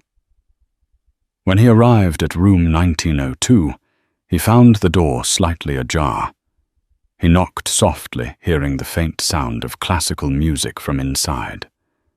Sabrina's voice called out, "Come in." He stepped into the suite, scanning the opulent living area. Marble floors, plush sofas, fresh roses on the coffee table. Sabrina stood by a window wearing a sleek black dress. She looked impeccable every inch, the mysterious femme fatale. Her gaze locked on Derek. "Don't be shy," she said with a purr. "We don't have much time." Derek hesitated by the door. "Why did you call me here?" She beckoned him over. As he stepped forward, she gestured for him to sit on the sofa. He remained standing. "I'm not staying long. Talk." Sabrina smiled, though tension radiated off her. "I'm leaving for Hong Kong in a few hours. I just wanted to mend things between us." "I never meant for you to get in trouble." He shook his head, anger flaring. "You handed me illegal tips. That's exactly how I got in trouble." She narrowed her eyes. "Don't pretend you didn't know the risks, Derek. You're a smart man. No one invests millions blindly. You could have done your own diligence, but you were too eager." He opened his mouth to retort, but she continued. "Anyway, let's not argue about the past. I have a proposition. I can provide documentation that proves I misled you, that I told you it was my own research, and you relied on it in good faith. If the SEC sees that you could walk away with little more than a slap on the wrist." Derek's heart skipped. "So you'll confess to lying?" She shrugged, a coy smile on her lips. "I'll say whatever you need me to say, for the right price." He clenched his jaw. "What price?" She sauntered to a small table and picked up a folder. "I have it all here, emails, transcripts. It's quite convincing. I want $5 million. Derek nearly choked. $5 million? Sabrina. That's blackmail.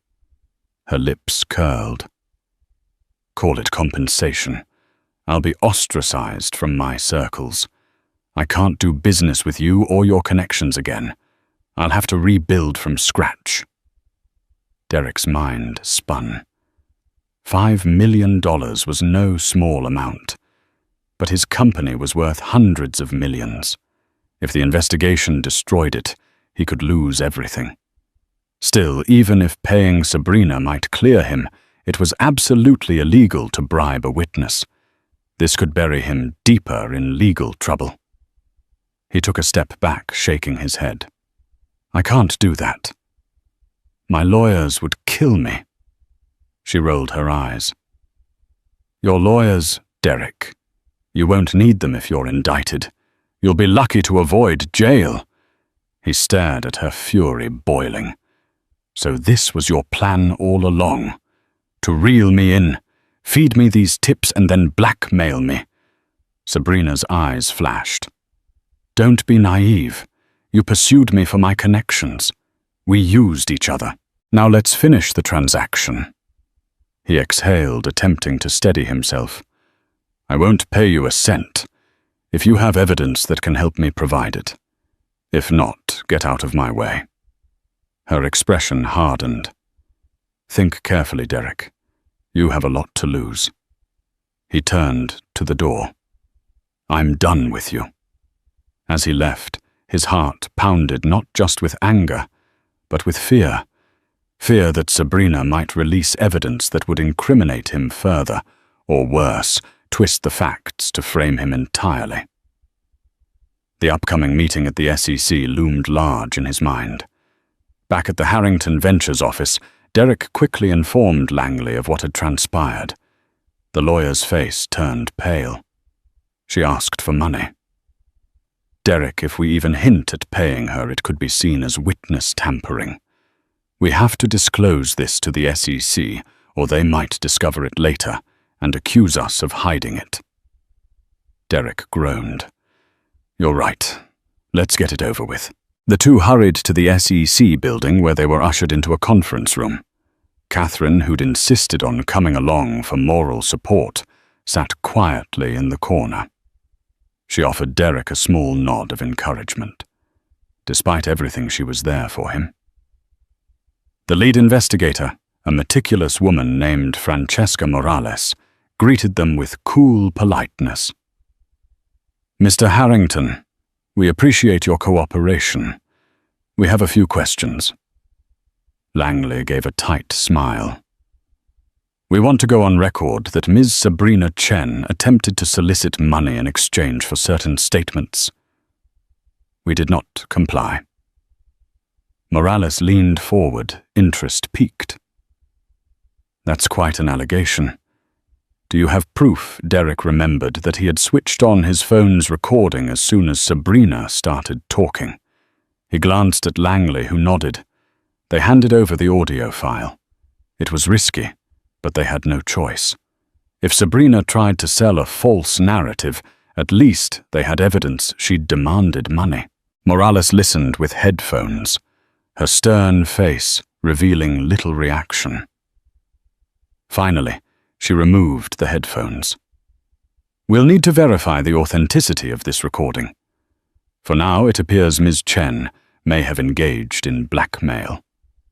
She then fixed Derek with a penetrating gaze. But that doesn't absolve you, Mr. Harrington. Regardless of Ms. Chen's motives, if you used insider information knowingly or not, you remain accountable. Derek swallowed. I understand. The interrogation began, and it felt like a slow, agonizing dance. Morales asked about each investment, each conversation with Sabrina, each trade made in the weeks prior. Derek tried to remain calm, giving honest answers, but stopping whenever Langley advised him to. At times, Catherine interjected small clarifications, like how Derek spent nights working on legitimate research, how he had never shown awareness of wrongdoing. Morales took notes meticulously. Finally, after hours, they were dismissed. Langley told them it might take weeks for the SEC to decide whether to press charges, but at least they hadn't been arrested. Catherine managed a small sigh of relief, but Derek's expression was still grim. This is far from over, he muttered. News of the SEC meeting spread quickly through financial circles. Rumors persisted that Sabrina Chen had fled the country. The press speculated wildly. Did the pregnant wife know secret mistress at center of scandal billionaire, playboy, or savvy businessman? Each headline more lurid than the last. Investors began pulling out. Harrington Ventures' stock, though private, was partially linked to a public affiliate, and its share price dropped precipitously in after-hours trading. Derek scrambled to reassure stakeholders. He wrote emails, made phone calls, pleaded for patience. Some listened, others distanced themselves. The board of directors called an emergency meeting to discuss damage control. Catherine watched the meltdown with growing horror. She wanted to stand by Derek, but each day more revelations emerged about how close he and Sabrina had been. Photos surfaced of them at charity galas, at private dinners, looking more intimate than Derek had admitted. The press ran with the story, painting a picture of a torrid affair. Catherine felt herself roiling with a mix of jealousy, betrayal, and lingering love. One night, Derek returned home, late, throwing his keys on the kitchen counter in frustration. We lost another investor. The board is furious. Catherine, who had been restless all evening, approached him tentatively.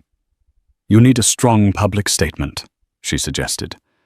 Something that clarifies everything from the insider trading allegations to your relationship with Sabrina. He slammed his fist on the counter.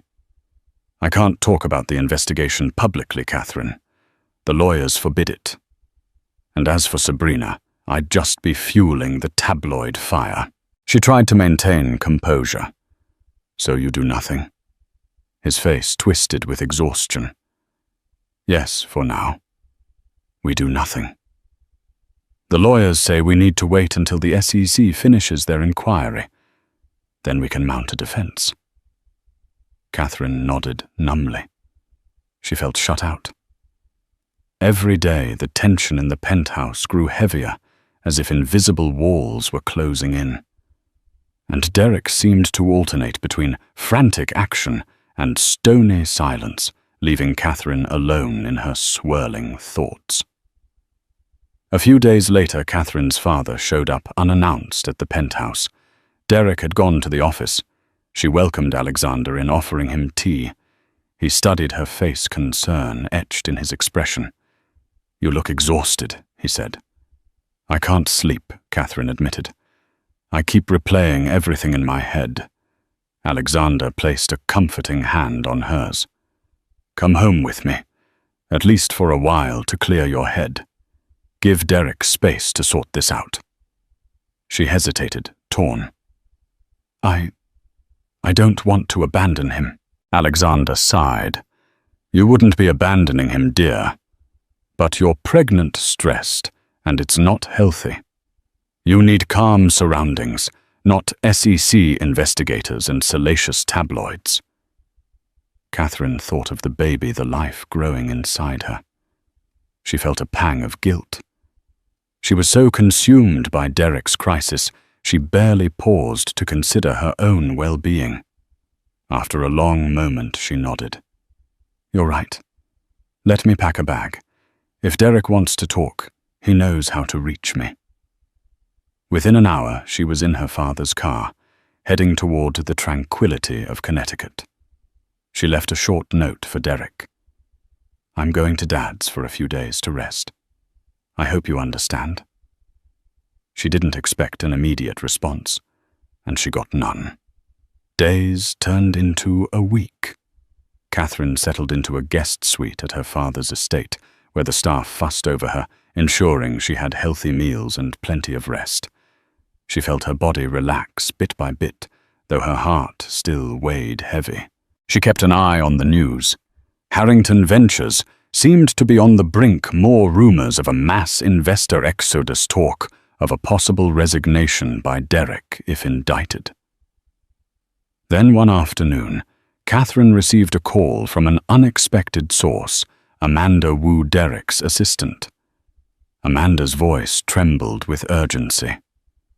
"Mrs. Harrington, I'm sorry to bother you, but there's something you should know." Catherine gripped the phone. "What is it?" A man came by the office, Kyle Peterson, one of Derek's old associates. He claimed to have documents that could prove Derek's innocence. But Derek is so busy fighting fires, he barely gave Kyle the time of day. Kyle said he discovered that Sabrina Chen had conspired with another firm to sabotage Harrington Ventures. He said it was personal for her. She wanted to ruin Derek. Something about an old family feud. Catherine's pulse raced. Wait, an old family feud? Sabrina never mentioned anything like that. "I don't have details," Amanda said. But Kyle swore he has proof. Sabrina manipulated data to make it look like Derek was trading on insider info, when in fact it was all her doing. He tried emailing Derek, but with the SEC monitor it might get lost. I think Derek's ignoring him because it sounds too far-fetched. But Kyle seems genuine. Catherine thought back to Sabrina's chilling composure, her blackmail attempt.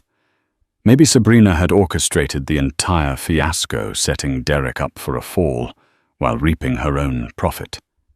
It was a terrifying thought, but it made sense given her abrupt disappearance and hush-money demands.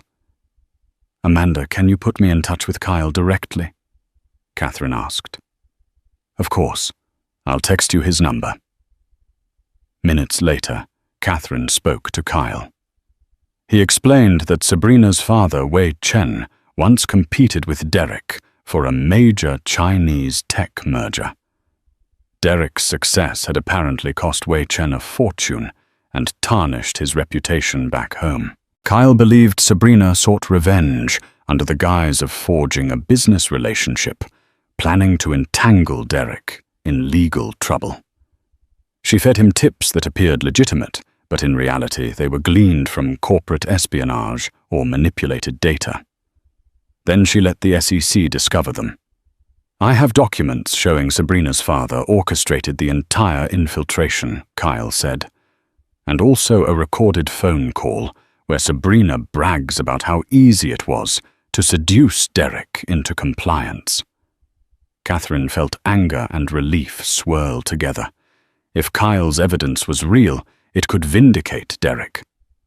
"Why didn't you come forward sooner?" He hesitated. "I only discovered it a few days ago, rummaging through old servers and unsubscribed email accounts.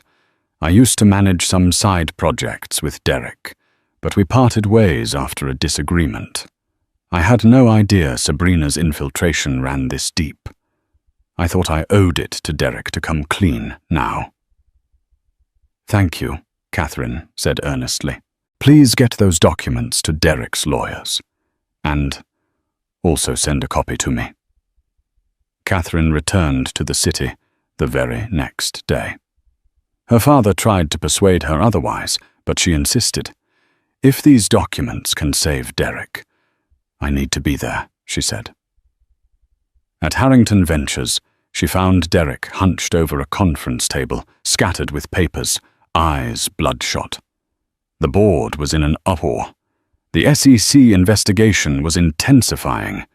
Media outlets were calling him the next Bernie Madoff. It was chaos. Catherine entered the room and placed her hand on Derek's shoulder. He flinched at first, then turned to see her. A mixture of surprise and relief flashed across his face. "Catherine, you're back." She nodded. "I have news. I spoke to Kyle Peterson." Derek frowned. "Kyle, I haven't seen him in ages." Quickly, Catherine explained what Kyle had told her. She saw Derek's eyes widen, a spark of hope igniting. If he really has that evidence, we can prove Sabrina was the mastermind. This changes everything. It does. Catherine agreed. We need to move fast, though, before Sabrina disappears for good. Derek called an emergency meeting with Langley and the legal team. Kyle arrived with a briefcase full of documents and digital files.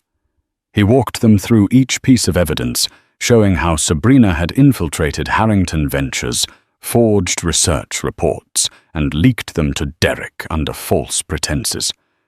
The final damning piece, a recorded phone call, where Sabrina gleefully admitted Derek is so hungry for power, he won't even question where the data comes from. By the time the SEC is done with him, he'll be ruined. Langley's eyes shone with triumph. This is exactly what we need.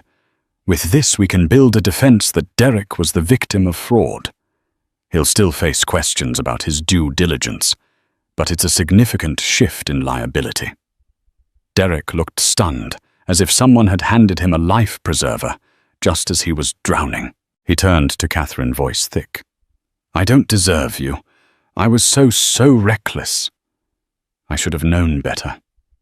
She placed a hand over his. "Let's just get through this." Armed with the new evidence, Derek's lawyers presented everything to the SEC.